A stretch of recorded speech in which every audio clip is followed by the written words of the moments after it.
Hello guys. जैसे कि हमने लास्ट एपिसोड में देखा था कि शाओयान फ़िलहाल उसी कॉन्फ्रेंस पवेलियन के अंदर आ चुका था जहां पे उसकी नज़र पड़ चुकी थी अपने रीसेंट दुश्मन यानी कि फेइतियान के ऊपर। फेइतियान भी इस पवेलियन के अंदर आया हुआ था और इस साल के पावरफुल कंटेस्टेंट को देखने के लिए इस जगह पे आया था। इसी के साथ इस एपिसोड की स्टार्ट होती है और हमें देखने के लिए मिलता है कि काफ़ी ज़्यादा लाइटनिंग इस जगह पे गिर रही थी एंड ढेर सारा पावरफुल ऑरा भी आसपास फैल रहा होता है क्योंकि फर्स्ट एल्डर की एंट्री हो चुकी थी जिनका नाम एल्डर लेई था। एंड यहाँ पे जैसे ही उनकी एंट्री होती है तो फिर सारे ही लोग उनको देखने लग गए थे। शाओयान भी कह रहा था कि अरे ये तो लेईजुन है एंड इनका ऑरा तो वाकई में काफ़ी ही ज़्यादा एक्सट्रीमली टेरिफाइंग है। जैसे ही यहाँ पे लेईजुन की एंट्री होती है तभी यहाँ पे लोग नोटिस करते हैं कि शायद से सेकंड एल्डर्स की भी एंट्री यहाँ पे होने लग गई है। जैसे ही वो पवेलियन की तरफ आगे बढ़ रहे थे वैसे वैसे लोगों के कानों को काफ़ी ज़्यादा हर्ट हो रहा था क्योंकि इनकी एक ख़ास बात यह है कि नॉइज़ काफ़ी अच्छी क्रिएट करते हैं। जिसके बाद वो अपनी सोर्ड को कैरी करते हुए आगे की तरफ को आ गए थे। इन एल्डर का नाम एल्डर फैंग था। जैसे ही वो एल्डर आ जाते हैं तभी यहाँ पे एल्डर लेई उनसे बात करने की कोशिश कर रहे थे बट वो काफ़ी एरोगेंट नज़र आ रहे होते हैं क्योंकि उन्होंने तो चुपचाप से इग्नोर कर दिया था एल्डर लेई को। एंड इसके बाद वो तुरंत ही आगे की तरफ को निकल लिए थे बट इसके बाद यहाँ पे एंट्री होने वाली थी एक थर्ड एल्डर की। एंड यहाँ पे जैसे ही उनकी एंट्री होती है सब लोग उठ के खड़े हो जाते हैं क्योंकि काफ़ी अजीब सी गंदगी इस जगह से मड वगैरह आ रही होती है। शायद से वो उनका डार्क ऑरा था। एंड जैसे ही यहाँ पे उस एल्डर की एंट्री होती है हमें देखने के लिए मिलता है कि कोई और नहीं बल्कि वांग चेन का मास्टर था जिसके साथ वांग चेन भी आ रहा होता है। वो तुरंत ही आके खड़ा हो गया था तो फिर यहाँ पे एल्डर लेई उसको भी ग्रीट करते हैं। एंड यहाँ पे फैंग कह रहे थे कि मानना पड़ेगा तुमने तो इस बार लेई से भी ज़्यादा देर लगा दी। ऐसा लग रहा है कि तुम अब खुद को कुछ समझने लगे हो लेकिन मेरे सामने कुछ भी नहीं।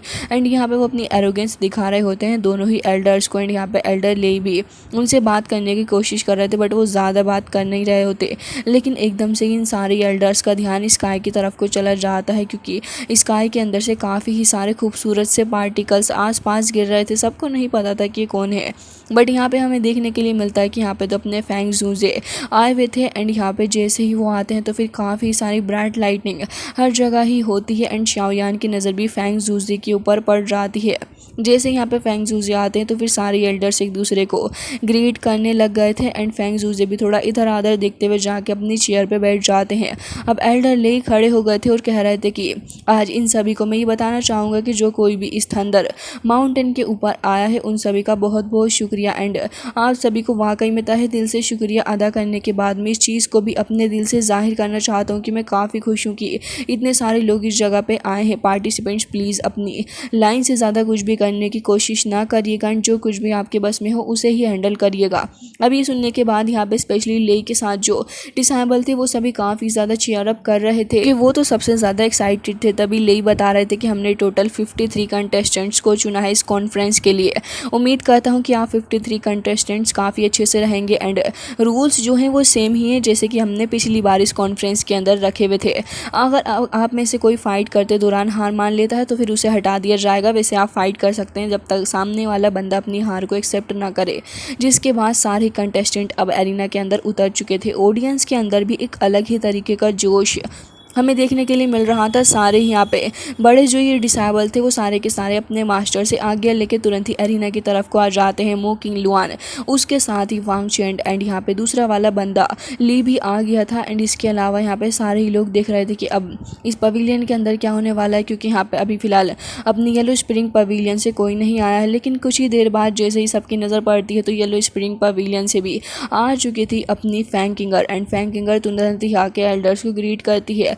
एल्डर लेई उसे देख के काफ़ी ज़्यादा खुश थे। एंड यहाँ पे फैंग किंगर अपने साथियों के साथ में आई थी जो कि बहुत ही ज़्यादा एरोगेंट नज़र आ रहे थे। जैसे ही फैंग किंगर आती है एरिना के अंदर तभी यहाँ पे एल्डर आगे बढ़ रहे थे और कह रहे थे कि ठीक है इस कॉन्फ्रेंस को ऑफिशियली स्टार्ट किया जाता है।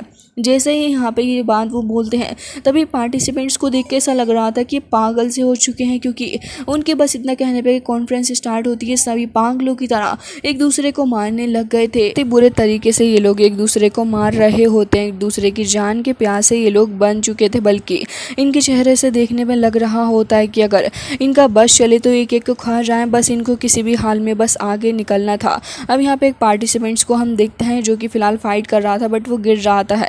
जैसे ही उसका ओपोनेंट उसे मारने के लिए आया तभी वो कहता है कि ठीक है, मैंने अपनी हार को एक्सेप्ट कर लिया है। तो उसका पार्टिसिपेंट्स उस जगह से हट के चला जाता, फिर वो दूसरे बंदे को मारने लग गया था। कुछ लोग यहाँ पे टीम अप कर लेते हैं क्योंकि उन्हें पता था कि अकेले रह के यहाँ पे फाइट करना एंड सर्वाइव करना काफ़ी मुश्किल होगा। इसी के चलते वो टीम अप होके फाइट करने वाले थे, बट टीम अप होके फाइट करने में भी ऐसा तो था नहीं कि एकदम से ये कॉन्फ्रेंस ख़त्म हो जाती है एंड फाइट करके वो लोग विन कर जाते हैं। तभी भी यहाँ पे काफ़ी सारी ऑब्स्टिकल्स इनके रास्ते में आने वाले थे, बट इन सारी चीज़ों से तो उन्हें डील करना ही था कैसे ना कैसे करके। तो इसी के चलते यहाँ पे हमें फाइटिंग सीन्स दिखाए जाते हैं जहाँ पे एक से बढ़ के एक हमें ओपोनेंट्स एक दूसरे के देखने के लिए मिलते हैं। स्पेशली फैंग किंगर इस वक्त सबसे ज़्यादा बढ़िया परफॉर्म कर रही थी, ऑडियंस भी इस चीज़ को नोटिस कर रही होती है एंड कह रहे थे कि वाकई में फैंग किंगर के अंदर बहुत ही ज़्यादा दम है, क्योंकि ये लड़की बहुत ही अच्छे से फाइट कर रही है और उसके साथ ही भी बहुत ही बढ़िया लेवल की फ़ाइट कर रहे थे। और यहाँ पे हमें देखने के लिए भी मिल रहा होता है कि अरीना के अंदर जो लोग थे वो भी अभी फ़िलहाल थोड़े पीछे हट चुके थे फैंग किंगर से।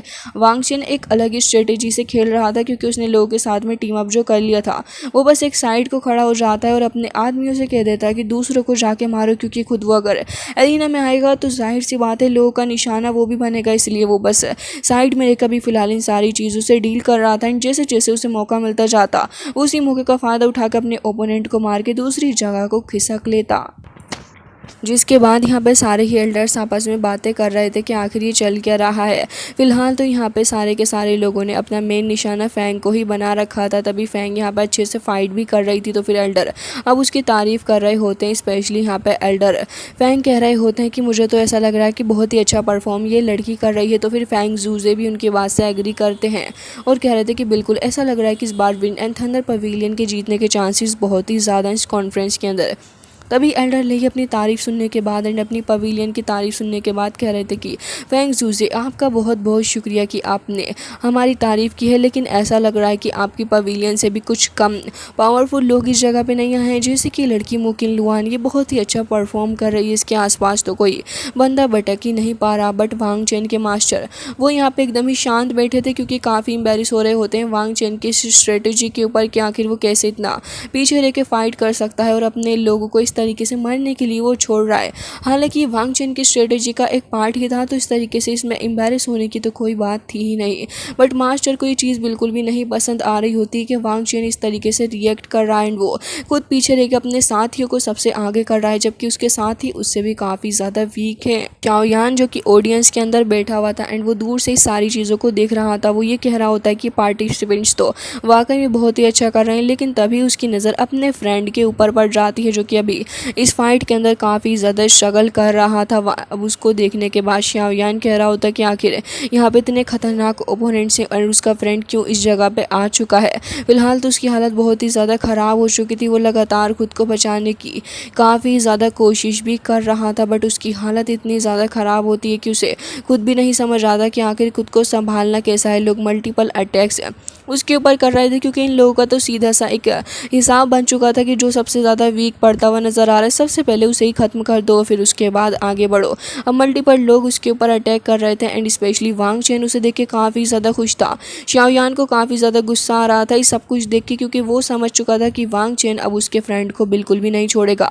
लिनियान खुद भी काफ़ी ज़्यादा घबरा चुका था, क्योंकि यहाँ पे काफ़ी ज़्यादा स्ट्रॉन्ग एक अटैक वांग चेन ने उसके ऊपर कर दिया था, जिसकी वजह से उसके बैली के अंदर से काफ़ी सारा ब्लड भी निकलने लग गया था। फिलहाल तो जैसे जैसे वांग चेन आगे आ रहा था तभी लिनियान कह रहा होता है कि रुक जाओ, आखिर तुम ये क्या कर रहे हो, मुझे लग रहा है कि तुमने मुझे ऑलरेडी काफ़ी ज़्यादा हर्ट कर दिया है। बट यहाँ पे वांग चेन तो उसको एक लात मार के पीछे हटा देता है एंड बाकी सारे लोग भी बिल्कुल कुछ नहीं कह रहे थे। शाओयान की नज़र इन सारे गार्ड्स के ऊपर ही थी, जो कि नज़र रख रहे होते हैं कि आखिर पवेलियन के अंदर चल कर रन किस तरीके से ये लोग फाइट कर रहे हैं। पर देखा जाए तो इन लोगों का मेन काम ये भी है कि देखा जाए कि अरीना के अंदर क्या इनजस्टिस हो रहा है एंड उसके ऊपर एक्शन लिया जाए। बट अरीना के अंदर फिलहाल जो इनजस्टिस हो रहा था उसके ऊपर वो लोग बिल्कुल भी एक्शन नहीं लेते, क्योंकि पहली बात तो ये इनजस्टिस हो रहा था उनके खुद के ही पवेलियन की तरफ से, तो भला क्या ही कहते ये लोग।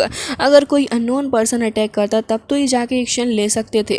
जिसके बाद हम देखते हैं कि काफ़ी ही ज़्यादा बुरे तरीके से वांग चेन आ जाता है लिन यान की नेक के ऊपर, अपनी उसी नाइफ को रखते हुए कह रहा था कि अब तो तुम्हें मरना ही होगा, क्योंकि तुम्हारे बचने के कोई चांसेस है ही नहीं। एंड ये सब कुछ कहने के बाद उसके ऊपर अटैक कर देता है, बट यहाँ पे फॉर्चुनेटली शाओयान ने आके उसको बचा लिया था। एंड यहाँ पे शाओयान कह रहा था कि आखिर तुम्हारी हिम्मत भी कैसे हुई सब कुछ करने की। लिन यान को फिलहाल यहाँ पे समझ में आ चुका था कि शाओयान है, और वो कह रहा था कि तुम यहाँ पे क्या कर रहे हो, बट शाओयान उसे चुप रहने के लिए कह रहा था और उसे साइड में खड़ा कर देता है।